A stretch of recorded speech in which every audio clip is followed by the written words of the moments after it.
Hello, lovelies. Welcome to today's self-care reading.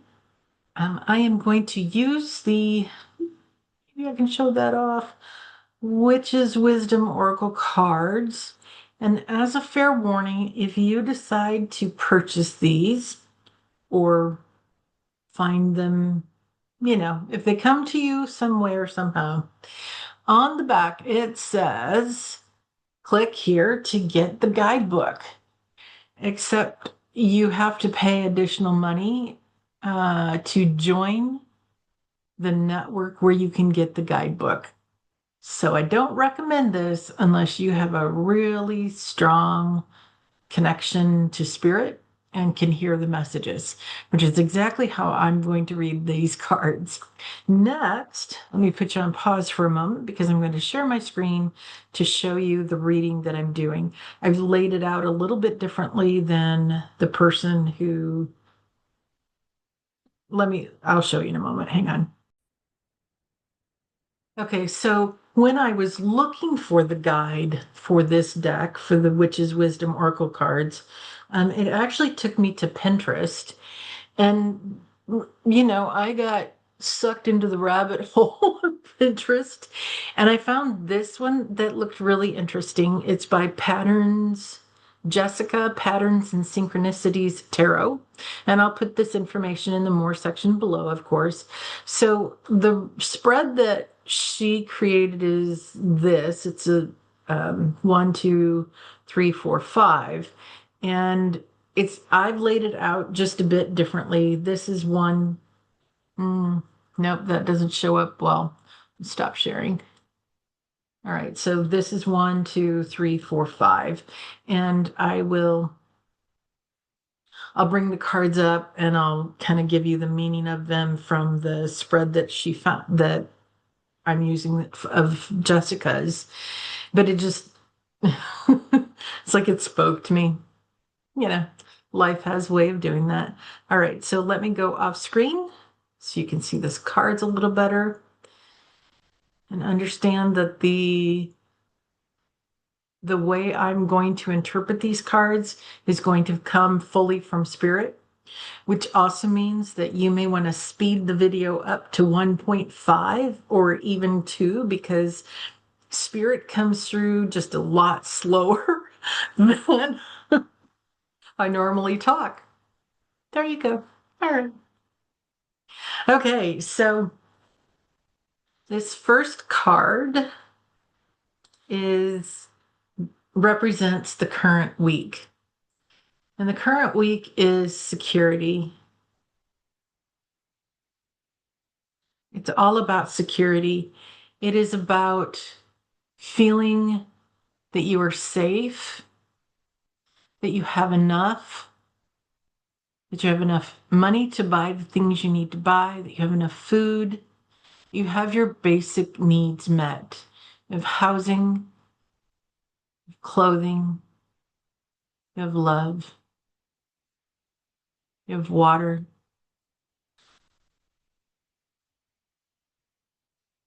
Next, card number 2 is intention.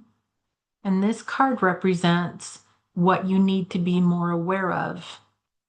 So earlier this week, I did a video, and one of the readings, one of the cards talked about how what we think becomes our reality. And so intention is very important for you this week. And it's where you need to focus your energy.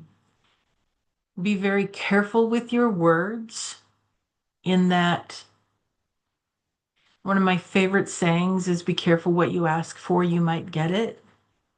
Um, and that brings up the 9 of Cups in the Smith Rider-Waite tarot deck. It's what I see in my head every time I think of that saying. And every time I see that card, I give that saying. So if you ask for something, understand that the universe doesn't deliver what you intend, it delivers what you say. and what you ask for. So, careful examination of your intention versus your words is important to focus on for this upcoming week.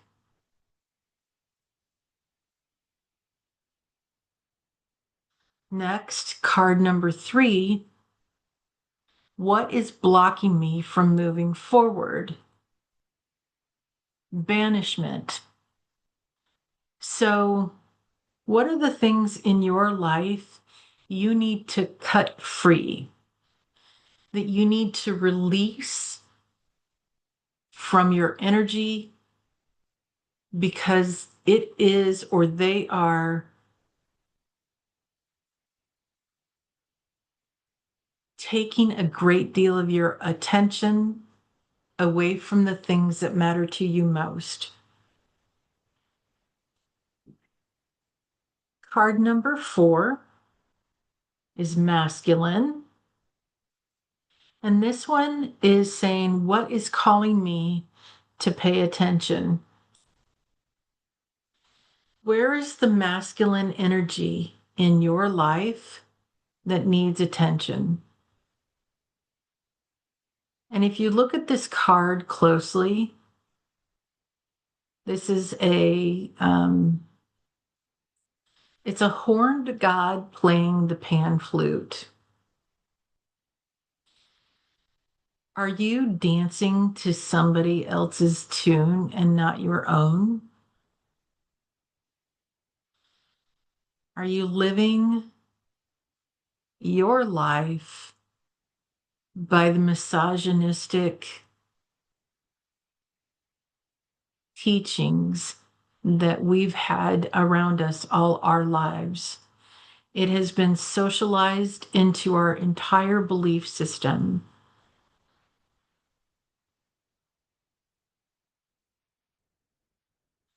And it is really hard to eliminate that from our lives.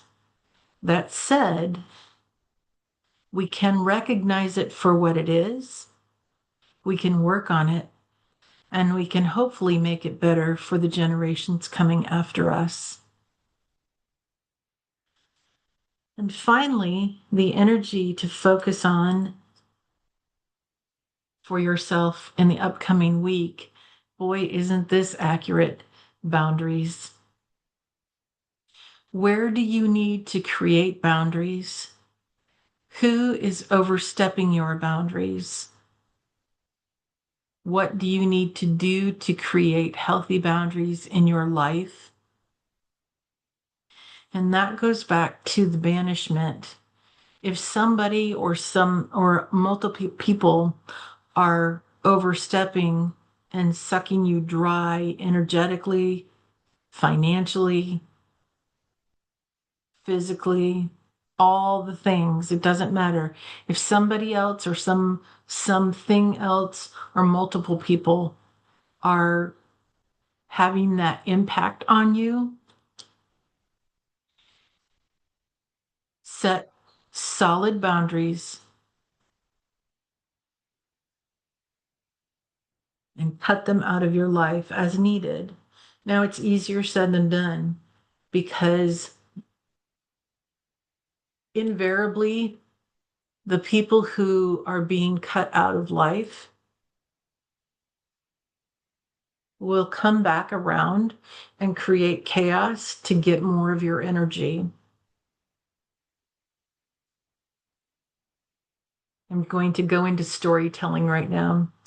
A dear friend of mine,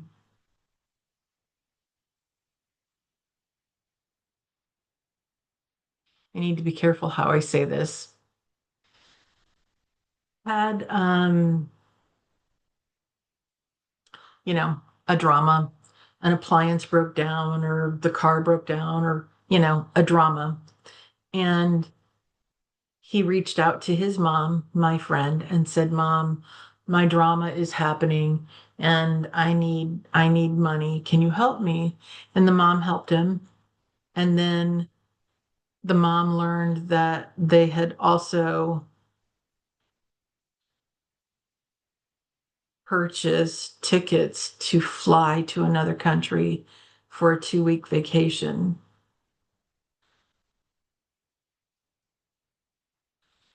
And that pattern happens a lot in their relationship. And I suggested that, number one, she stop giving them money and let them figure it out, because that's part of growing. That's part of growing up. And when anyone, and now I'm going to talk in general terms, when anyone rescues somebody else, especially regularly, there's dynamics in that situation. Victim needs to be rescued. Rescuer is trying to help. That's their intention. But what it really says to the person who needs to be rescued all the time, especially if the rescuer steps in and does something before the victim, the person who needs to be rescued, even asks for help, that person who does the rescuing is telling the one who's getting rescued that they don't trust their ability to make decisions, to stand on their own 2 feet, to be successful at it, to learn and to grow from it, because that really is, it's part of becoming an adult. It's part of living this life. We're living in a chaotic world.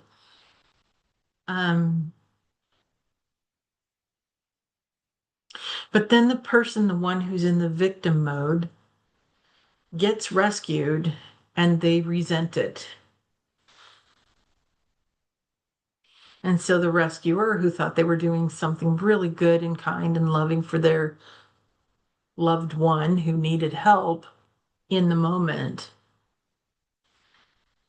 becomes persecuted.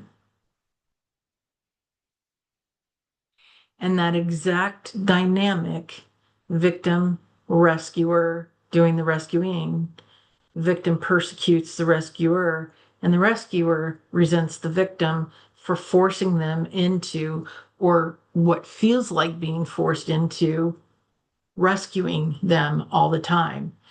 And it's in this particular incident that I'm referring to, I'm going to go to the car broke down. They need the car because they have little kids. And it's tough to be a parent without transportation. So it just, like, that whole situation, to bring it back around to this, putting up boundaries and letting go of the things that are no longer serving you well. Those are the two things that really stood out to me in this reading. So I hope the storytelling portion of this helped you in some way or another.